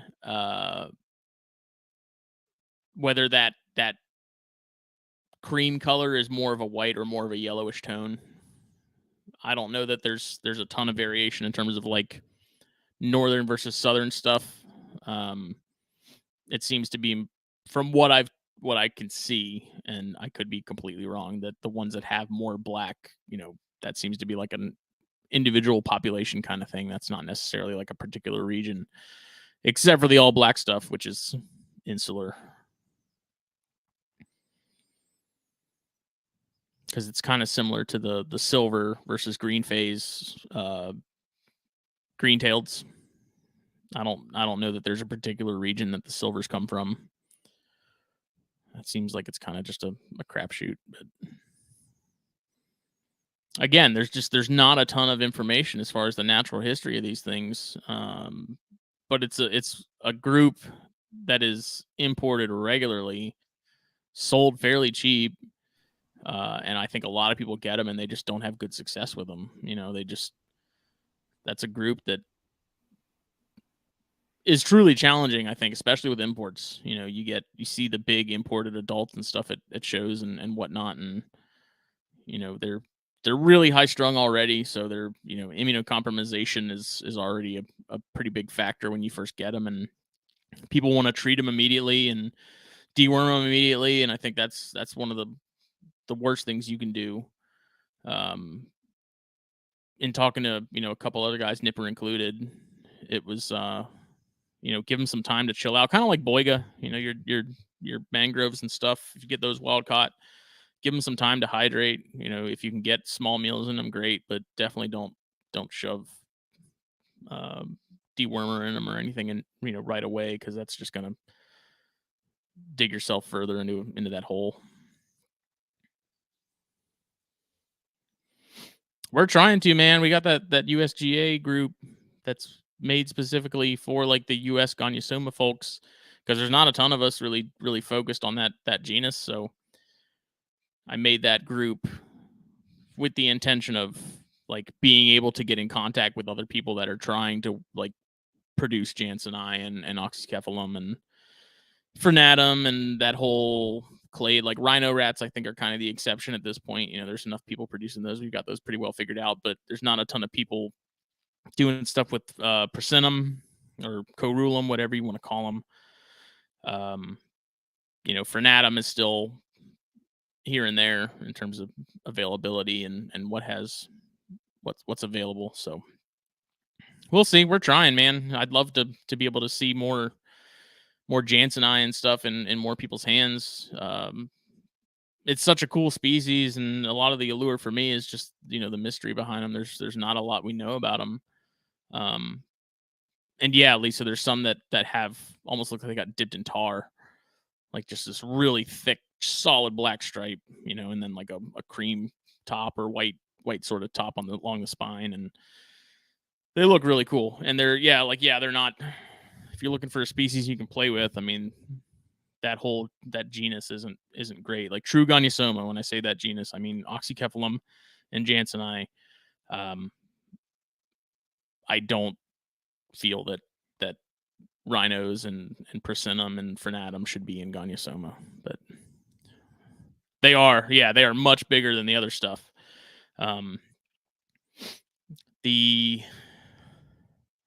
So they get long, but they get pretty hefty, but they're also more laterally compressed. So they're like flatter vertically. And they're just like they're a bigger snake. They're kind of a nasty snake as far as personality.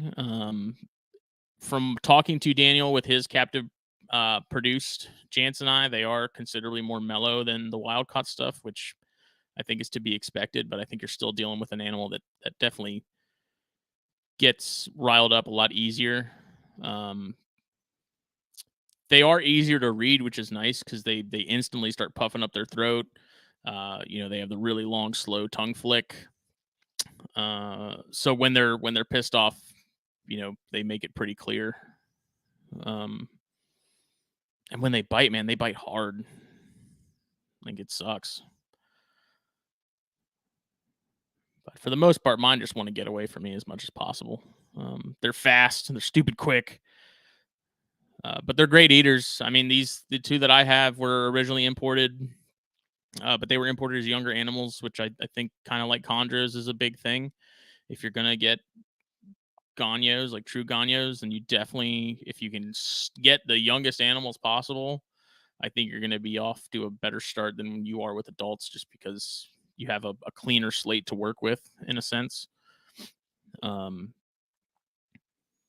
You can certainly get adults, people have done it. It's just, like I said, it's a matter of like really taking your time as far as treatment and not pushing them with chemicals, essentially, to kill off the nasty stuff and the hitchhikers. But I also just completely pretty much leave mine alone. I don't really take mine out unless I'm doing a deeper clean on their setup. And even then I keep that fairly brief, just because they get so bent out of shape.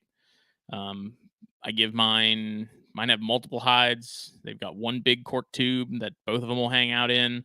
They've got a really big like ABS, like plastic hide, and then they have another shorter cork round that's sort of on end, almost like a pot, that they will hang out in as well. There's a live pothos in there. I've got a ton of fake ferns to really pack it out. Like the big thing is visual barriers and making sure they have plenty of places to hide. That's a big, with imports, I think, especially, you get you're going to have a better time getting acclimated when there's very minimal contact and a lot of visual barriers. So like you're not going to see them a whole lot. I don't really see mine a ton. Usually when I walk into the room, they take off. I'll see them for a split second. Sometimes they'll just freeze and see if I'm going to leave or if I'm staying. And then normally when I feed them, I'll dangle, frozen thawed in front of the hole of that big cork tube, and they'll just absolutely rip it from the tongs. Let's see. Scott said, in praise of subgenre, in this case, Justin, the issue is that Gonyosoma currently recognized is still monophyletic with all species included. Yeah, I don't know, man. It's I'm usually not one to really argue with the science, but having the Persimmon and rhinos and the true gonyos, those Jansenii are completely different animals. And it's mostly with rhinos in particular that I kind of have the issue with, because the rhinos versus the Jansenii versus the Persimmon are light years different. I think if you're going to put anything closer to true Gonyosoma, I think Persimmon and Frenatum are probably more in line with the true Gonyosoma thing. But even then, when you're talking about such a massive size difference, it's hard to, there's a reason pygmies aren't crotalus. I don't know. That may be a stupid argument, but rhinos in particular, like those, I think those should have stayed monotypic, because they're nothing like any of the other stuff that's in Gonyosoma currently. Like personality wise, completely different. The Persimmon are just as feisty. Like they're this weird in between the rhinos and the true gonyos. Like they're just as feisty and pissy as the true gonyos.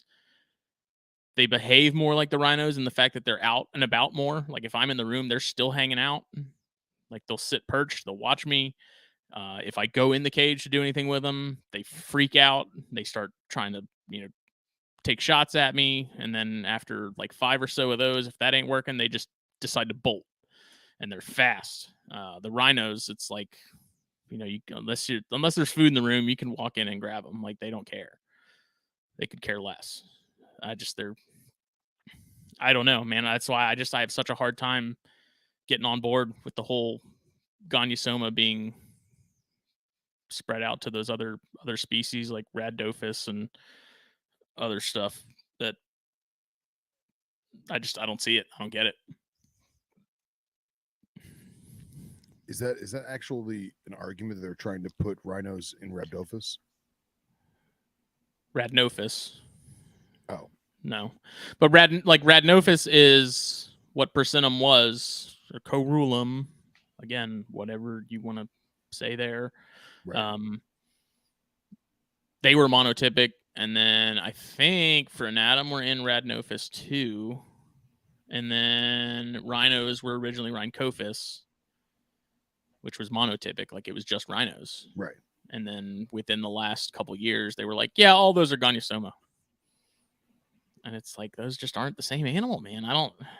Sure, like genetically, I'm sure they're all very similar and very close, but I just have a very hard time putting everything else in with the true Gonyosoma, which is Janseni and Oxys.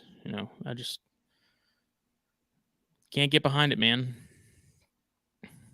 But taxonomy's fake. It's going to change next week, so whatever. Let's not go down that rabbit hole. It's endless. It doesn't end.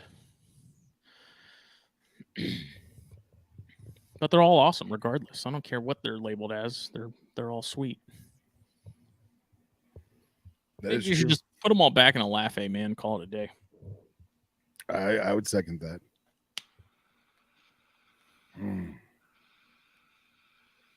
Yeah, man. There's a lot of cool stuff coming in the country, and it's about time, because I feel like the people that are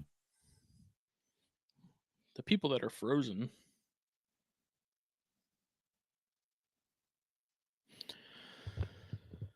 The world was a better place when everything was just a latte. It was a much simpler time. That should be a shirt. Make a latte great again. Make everything a latte again. Old world stuff. Pantherophis, I'll accept. Like I said, I hate arguing the science of it, because I'm not the one out there doing the footwork and the heavy lifting and stuff. But it's just like, some of it I have to just wonder, like,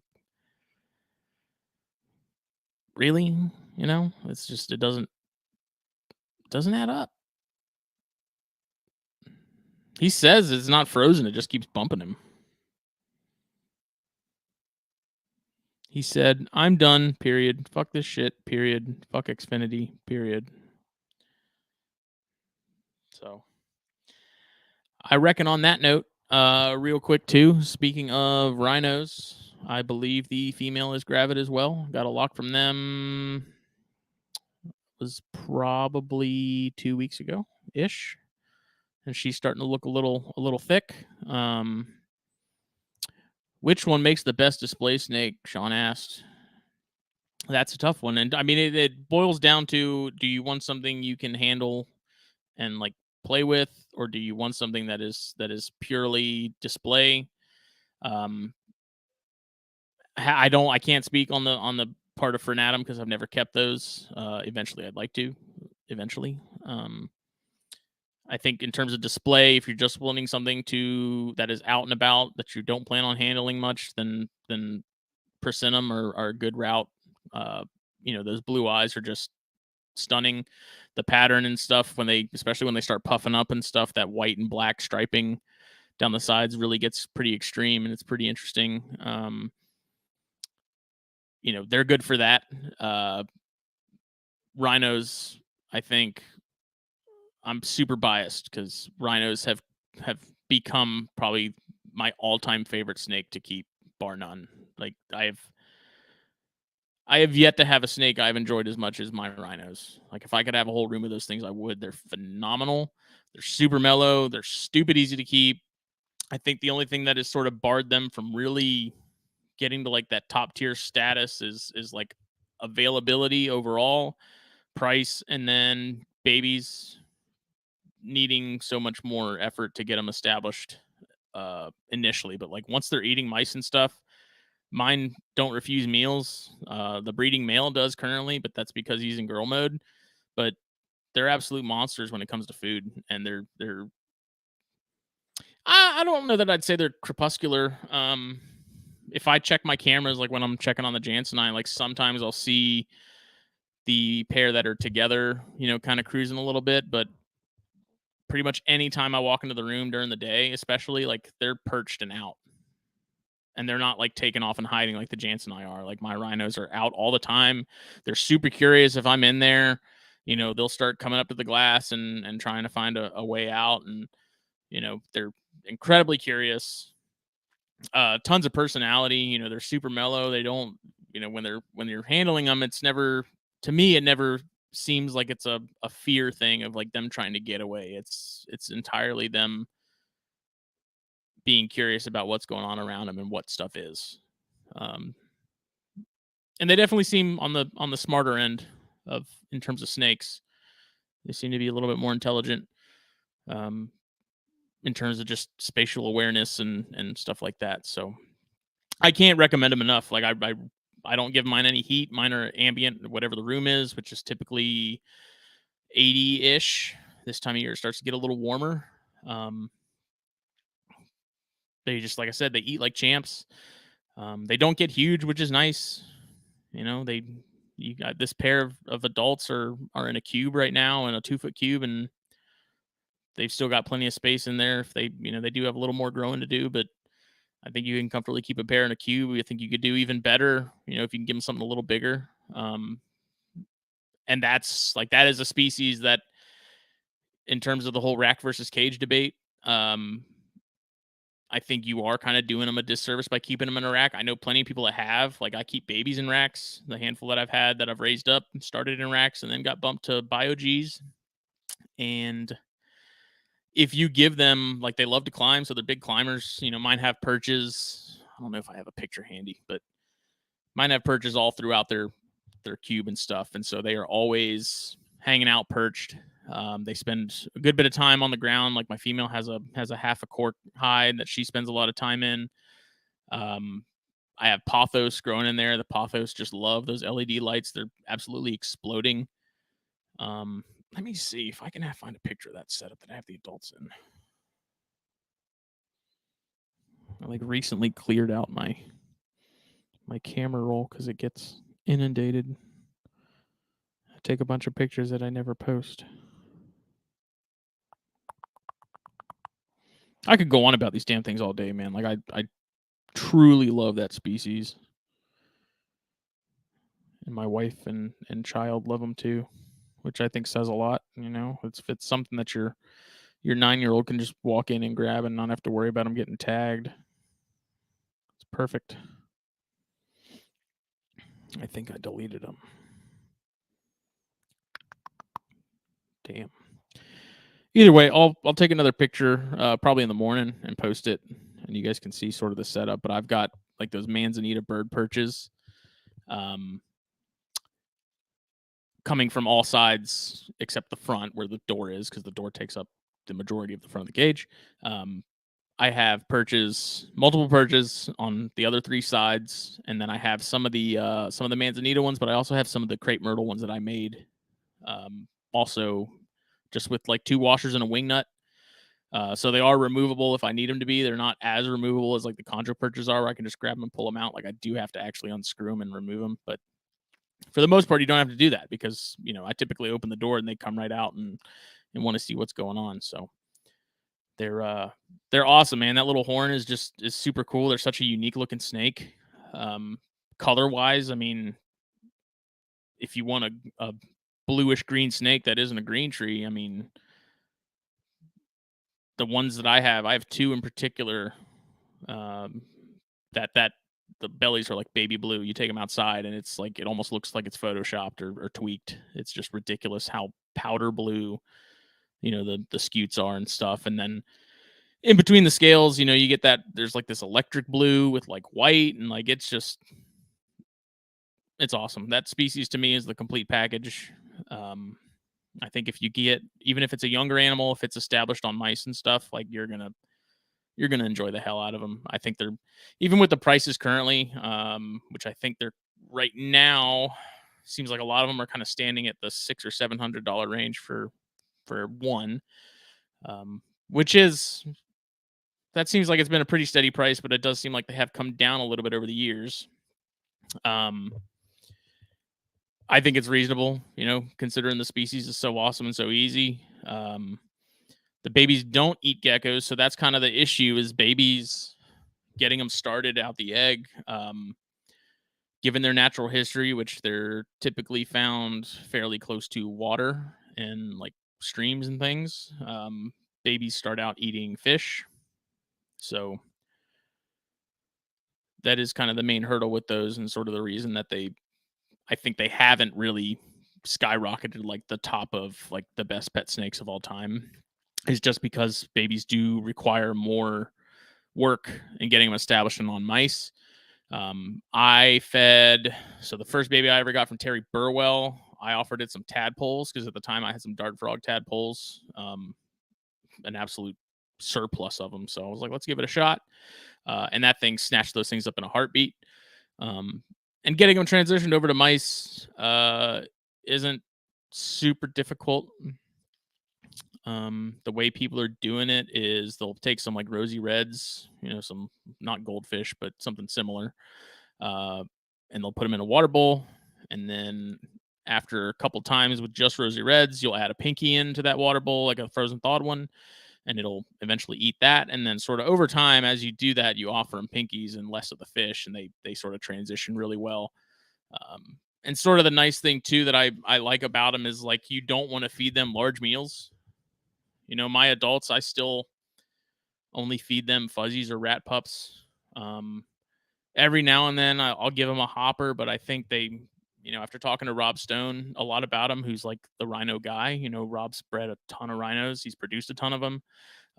That species definitely seems to fare a lot better on smaller meals. So sometimes, if I don't have any fuzzies, I'll give them like 6 pinkies, small pinkies to the adults. That seems to be the trick, is like feed them more often, but keep the meals a lot smaller. Almost like consider them almost more like a nest raider. Like once they hit that spot where they're eating rodents, feed them less, or feed them more, but feed them smaller. And I think the less fur, I think the better too, because I've noticed it seems to take them a little longer to get through those furred hoppers and things like that. In your opinion, which babies have the highest chance of being blue? Those with a white chin or those with a yellow chin? I couldn't really say. The ones that I have that have more blue definitely seem to have a white chin. That I really haven't paid a whole lot of attention to. And now with the whole subspecies or species of the Hynenensis, which again, taxonomy, if you want to believe it or not, there's clearly a different sort of phenotype going on with those Hainan Island individuals. Looking back on it now, I think a lot of people are under the impression that we've been mixing those two for a long time. And so you do get variation in that aspect. But you also have, Vietnamese animals and then Chinese animals, and you're going to get some variation there too, I'm sure. I'm not sure exactly which ones produce more blues over the other, but they're all awesome regardless. And seeing the change too. I mean, it's that ontogenetic color change they go through as babies, where they come out like a grayish tan and that just fades into like this weird green. Like watching that is really cool. It's such an awesome species. I can go on about them all day long. They're phenomenal. So I will leave it at that. If anybody has any questions or wants to talk more Gonyosoma stuff, please hit me up. Check out Ecdysis Apparel. Follow BlackBox Cages on Facebook and Instagram. Check them out at blackboxcages.com. Use the code THN at checkout and save yourself some money. Get yourself a BioG when you buy that Rhino Rat. And then go follow the fine folks at Puget Sound Pythons. Check them out also, Facebook, Instagram. Subscribe to them on YouTube. Check out some of their previous videos. And follow them on Morph Market. See the awesome stuff they've got going on. They're getting married here soon. That wedding's coming up. And help them out. We'll be back Thursday for Corn Stars. Jake is out of town, so no THP, but me and Chris will be back to talk more corn snakes with some awesome people. So be on the lookout for that. For myself and Phil, we will see everybody later.